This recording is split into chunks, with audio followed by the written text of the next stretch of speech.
Welcome, ladies and gentlemen, to the Accent Training Podcast, a podcast where I teach you to develop the sounds of the American accent. My name is Pat. I'm your personal American accent coach. And today's episode is less about drilling the sounds of the American accent and more about me, your coach. I want you to know me a little bit. I want you to know who's coaching you. And I want you to know about some of the life changes I've just recently made. As I've said, my name is Pat. I come from Ontario, from the Toronto area in Canada. I'm 31 years old. And I've spent the last 7 years of my life living in Mexico, a city called Monterrey. That's in northern Mexico. It's about 2 hours south of Texas. Now, Monterrey has been an interesting city to live in. You see, on the northern part of the city, you've got desert and mountains. And then to the south of the city, you've got more mountains, but really thick forests. It looks like a jungle. It's technically not a jungle, but it looks like a jungle. It's also a business city. A lot of American companies open up manufacturing factories just in the desert areas just outside of the city. And because all these factories have been opening in the city, there have been a lot of opportunities for economic growth. And I've seen it a lot in the way that the houses, the neighborhoods are expanding, the houses are getting bigger, people are starting to drive nicer cars. And seeing that there were so many people working for these American companies who were struggling communicating in English with Americans is what led me to teaching business English in Monterrey. I found that I really loved teaching and I was great at it. And so that's how I started out back in 2018. Just getting a few clients, going to their offices a few days a week and teaching them how to communicate more confidently with Americans in English. I found many of these people spoke great English, but their accent was the problem. You see, they had studied in private schools, many of them, for most of their lives. And so their communication skills, their grammar, their vocabulary was great. They just needed to improve how they sounded. And so it was just a logical step forward to begin coaching the American accent and move away from business English, grammar, and vocabulary lessons. That led to me finding opportunities to work online in 2019 and take on contracts coaching the American accent to non-native English speakers. And then in 2020 is when I started this podcast. September of 2020, I created my first accent training podcast episode, and I love it because this is my favorite hobby besides playing chess, and I can do it anywhere, anytime, no matter where I am in the world. Now that's been important because for a time, I was living in the middle of the desert in the south of Nuevo León, outside of a small town there called Galeana. We were in a little ranch in a very remote location, about 40 minutes from the highway, far out there where the donkeys live. Now, this was in 2022. You see, we went out there because my wife, Estefania, is a doctor. However, in Mexico, in order to be officially working as a doctor, you need to spend some time doing a social service, living out in a remote area, acting as a doctor for the community. So she got to run the whole medical practice on her own, while she was pregnant, by the way.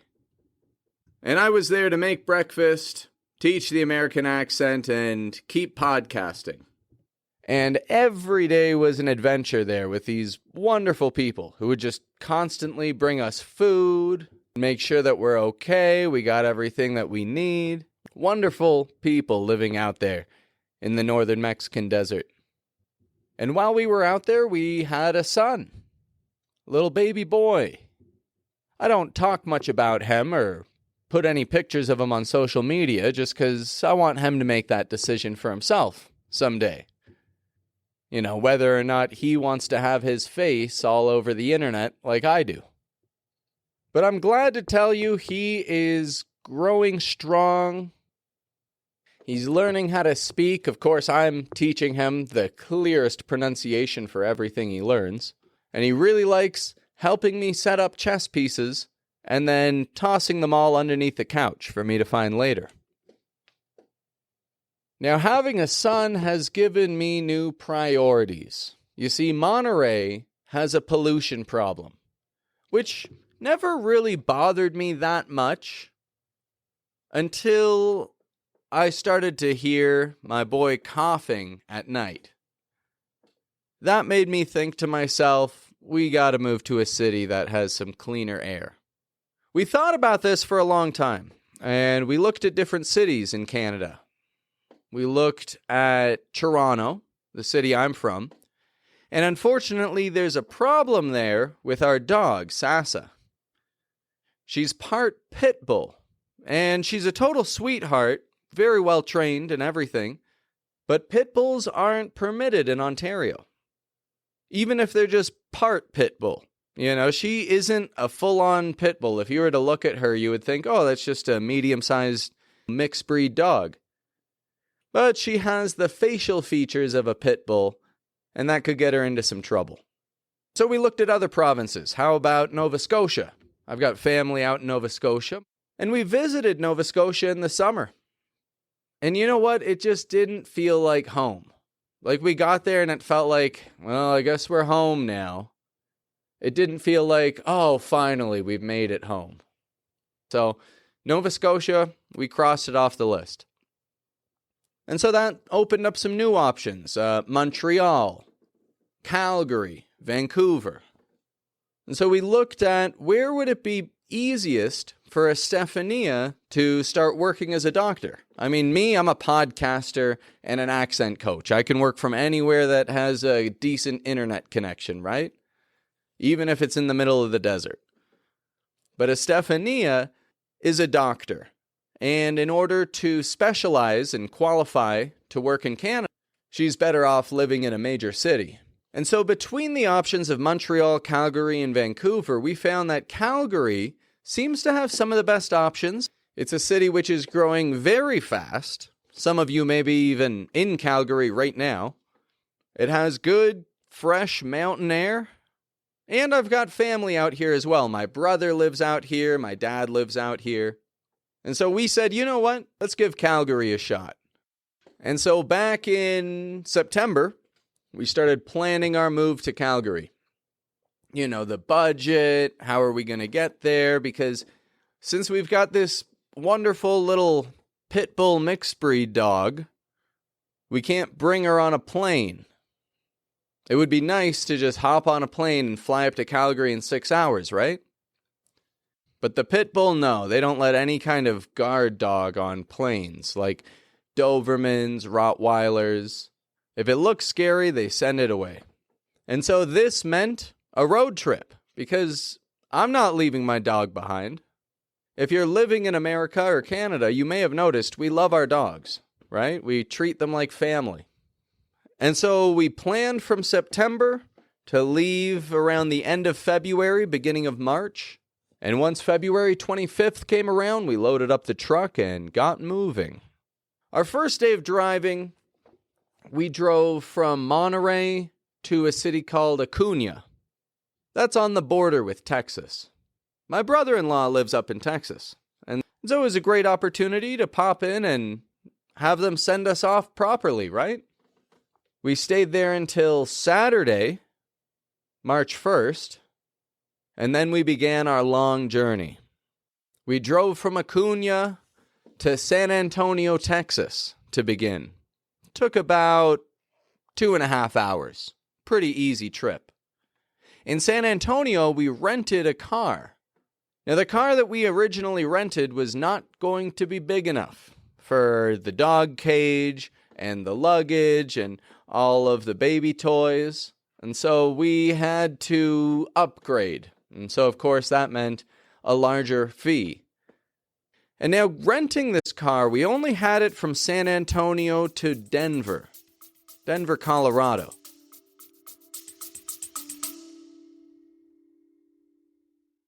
You're an expert in your field, but when conversations move fast, you hesitate and you play it safe, right? You choose simpler words so that nobody asks, "Can you repeat that? Can you say that again?" That hesitation is holding your ambitions back. But the fix is pretty simple. You've just got to refine some key patterns that you need most. Let's close that gap. Click the link in the description and book your first American accent training consultation now. Because the sooner you start, the sooner you'll speak with total confidence. This is because it's tough to find a car company that will allow you to take a car out of state. They really don't like that. Because then the car is left off in some random other airport, and it might be months or even years before it's sent back again. So there is a fee for the one-way trip, because we weren't returning the car to the same location. And then there is another fee to upgrade the car. We needed a 7-seater, something that we could put the seats down with. And they gave us a Dodge Durango. Fine vehicle. So we continued down the highway. We gave hugs to everybody, my brother-in-law, my mother-in-law, my niece and nephew, and we said our goodbyes. And over the first day, we drove all through Texas, and we did not even leave Texas. We drove all the way from San Antonio, Texas to Amarillo, Texas, and it took like 9 hours, and we didn't even leave the state. One thing I've got to say about Texas highways is they are incredible. They're so well lit. There's reflectors all over the place. There are lots of deer. Be careful. If you're driving down a Texas highway, especially at night, keep an eye out because there could be, herds of deer hopping through the highway. And what are you going to do? Well, you got to slow down. If you're driving up and you see a deer there, slow down as much as possible. Do not swerve your car because that's more likely to cause a collision. It's either speed up and try to just run through that thing or slow down as much as possible if that's safe to do. But if it's not safe, hit the gas, blow through it. You'll feel bad about it later. But on the bright side, one of these Texas hillbillies is going to come drag it off the road and, cook it for dinner. So no one's actually upset about that. Except for your car. That's not going to look good on the insurance. But, you got to do what you got to do. Stay safe on the highways. So the Texas highway, however, aside from the deer, it was incredibly well lit. All the gas stations that we popped into, people were so friendly and very kind. In Amarillo, we stayed in not an Airbnb. We stayed in a Marriott, which was nice, Marriott Courtyard or something like that. My brother works in a Marriott, and so we had a great opportunity to get like a staff pricing pretty much for the Marriott, so that was awesome. We got to stay in these lovely hotels all the way up, very comfortable. Much more comfortable than an Airbnb where you're just staying in someone's house. That's what I'm doing now, just staying in someone's house. And so Amarillo, we got there on the evening of Saturday, and then we drove from Amarillo, Texas to Denver, Colorado. A beautiful drive. That was about another 7.5 hours, maybe 9 hours, when you consider the couple of stops we had to take to let the dogs out and, grab a burger to eat and stuff like that. But by the evening of Sunday, March 2nd, we were in Denver, Colorado, spent the night in another lovely Marriott there, breakfast included. And you know what? The people were so kind because normally they'll charge you if you come in with dogs. They said, yeah, we have a pet fee, but they saw, it was late at night and I'm there holding the baby and the baby needs a diaper change and all that kind of stuff. And they said, you know what? You guys are just traveling on through. Don't worry about it. And in 2 of the 3 Marriotts that we stayed in, the people waived the pet fee. They didn't even charge us for the pets. It was amazing. Lovely people. So Colorado was great. We hopped in the car. The next day, now, like I said, Denver is where we left the car.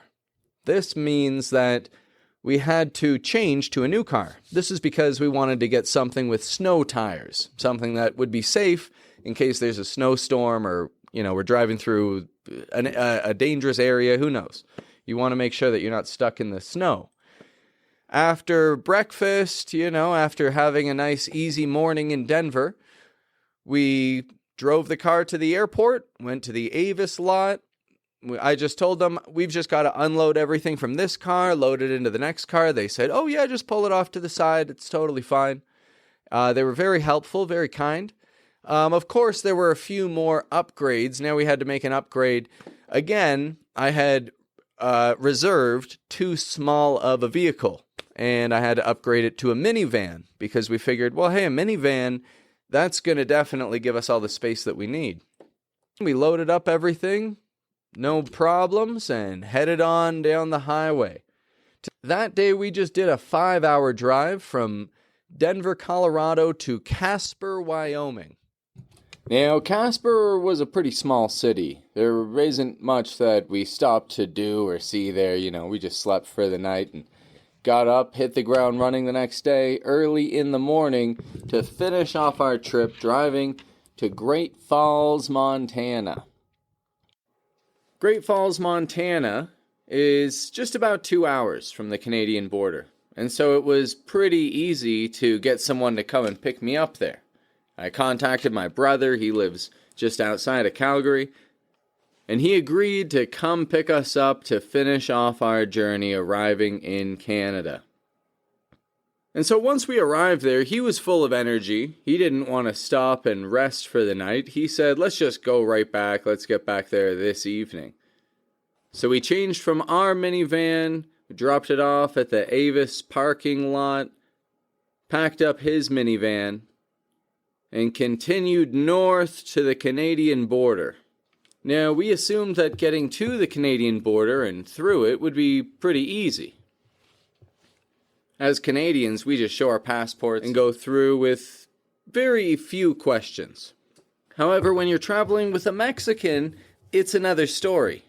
Mexicans used to be able to travel into Canada without any issue. Just showing their passport, they could go right through. But about a year ago, the government really started to crack down on Mexican visitor visas. And that meant Estefania had to have one certain visa to cross by air, which she did have, and a different visa to cross by land, which she didn't have. And there in the middle of some forest on the border between Montana and Alberta at about 12:30 at night, we were being turned back so that we could go buy a plane ticket so that Estefania could cross by air, because even though she was permitted to enter the country, she wasn't permitted to enter the country by land. And I know that there are a lot of Mexicans who listen to this podcast, and so keep in mind, folks, maybe you just want to cross the border to visit Niagara Falls or take a road trip up to Vancouver. But if you don't have the correct visa for entry by land, you may be denied to enter. And they may tell you, no, sorry, you've got to fly in, not drive in. Now, I'm not making the rules here. I'm just giving you folks the warning. It may not be as easy to get into Canada if you don't have every single paper lined up properly as it was in the past. So if you're on your way in, double check every requirement and every number on every visa. But anyway, we turned back and we had to drive through the mountains, through some Native American reservations. We saw buffalo and these giant valleys in a national park called Glacier National Park in northern Montana. We had to drive into the Rocky Mountains to this little mountain town called Kalispell. And it sounds like I'm saying cow's bell, right? Like the bell of a cow. But it's actually Kalispell. Kalispell. Kalispell. And it's this little town with the smallest airport I've ever seen, hidden in the Rocky Mountains in northern Montana. Probably popular with tourism, maybe in the spring or summer seasons, people would go there to get away from the city, I imagine. But a very small, quaint little town. We dropped Estefania off there. She took what she needed for the day, which was very little, because at least all of her belongings, all of her luggage was with us. And she waited for her plane, which honestly took 9 hours to get to Calgary. We drove and we arrived in Calgary before she did, because she then had to fly from Kalispell to Seattle, then Seattle to Vancouver, and then Vancouver to Calgary. Now, my brother and I, and my son, we're all Canadians. We've all got passports. So we had no problem. And we got the dogs, but we got all the papers that the dogs needed, and the microchip and everything so that they can be tracked. And you know what? We pulled up at the border and they didn't even ask about the dogs. And the dogs were the whole reason we were driving. They just had a couple questions. What's with all the luggage? And I just explained, well, we're a family. We're moving from Mexico to Canada, and we got to transport these dogs, so we're doing it all by minivan. And the guy just kind of laughed and said, all right, welcome on home. And then together, my brother and I finished our drive towards Calgary.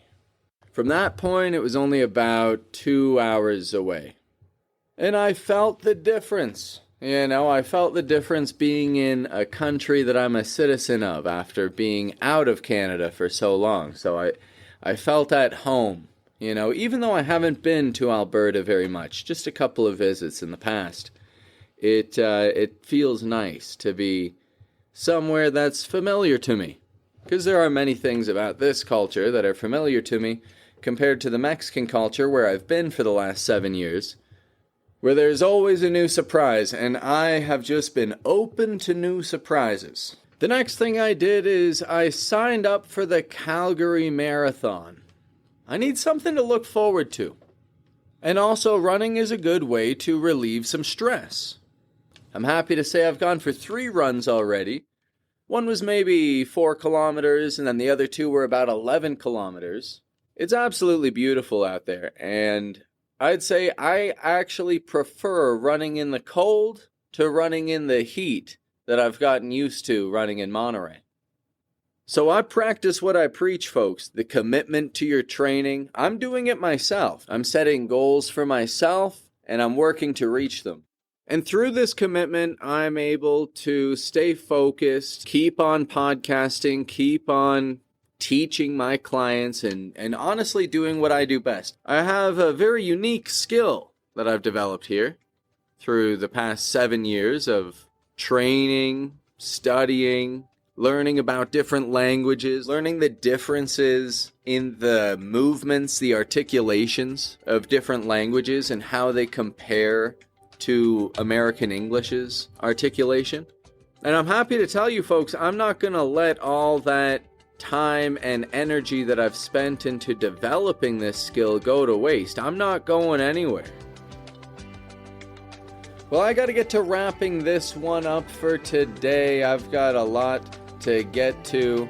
I just wanted to check in with everybody, just so that you know I've made a few huge changes in my life, which have definitely impacted the way that I've been able to just conduct my work over the past couple weeks. But things are getting back on track in Calgary, and you can count on many accent training podcast episodes in the days to come. Have a good one, folks.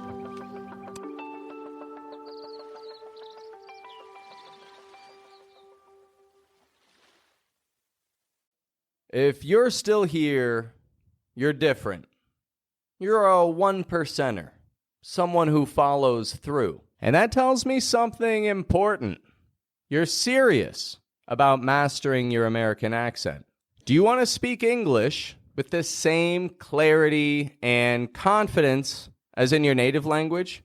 Do you want to sound more natural, make stronger impressions, and ultimately level up your career? If the answer is yes, listen closely.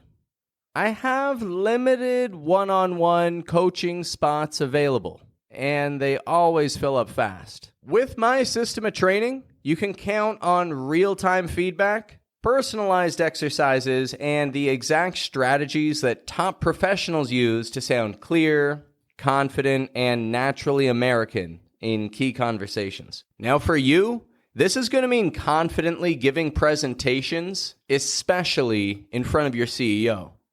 It also means leading meetings with authority and confidently contributing to group conversations or networking effortlessly. Now, these spots are first come, first served. And once they're gone, they're gone. If you're ready to transform your accent, don't wait. There's a link in the description of this episode. Open it up, book your free consultation call with me, and let's discuss how we can crush this together. Claim your spot now before it's too late.